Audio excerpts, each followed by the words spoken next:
Aman kıssayalar beni yekece anıda odayıp verdim. Bir şu adedil vakti de olma mümkün yönüne ama artist halkam oynat durak oluyor da sağa adamdan artist olmuyor da. Şunun için benim ayıp bereyim. Biri yaptı ki Moğol'dan yanı var demin yaptı değil. Böyle yaptı diyorlar onu ben ne adım bilirler yani bayağı bilir neydi onu. Neyse de duruyor. Hay onun yanlarına da turluyor. Bayda. İyi tur. Neyse de turda mırsal verir.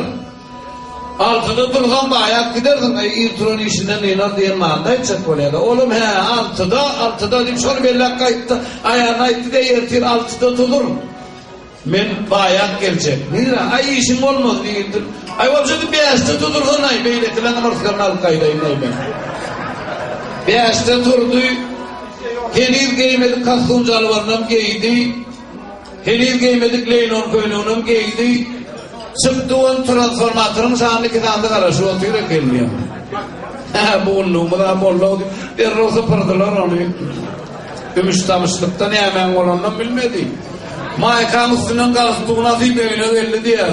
Ayağım tanağına vay gördün mü? O ne abi senin yapon gördün mü? O vay. Hani bir İran'a turdu mırsal veren o kendimi. Ay belini bir tronlar var gene. Havada kendini yırtıranlara mırsal verdim. Yok mu Allah'a yana dönen o kendi doğrayı diyerken. İlk turda mırsala verecek kendimi. Havada yırtıranları neye mi verdik? Sadece kasımcalarının neyle koyalım verdik. Tamam.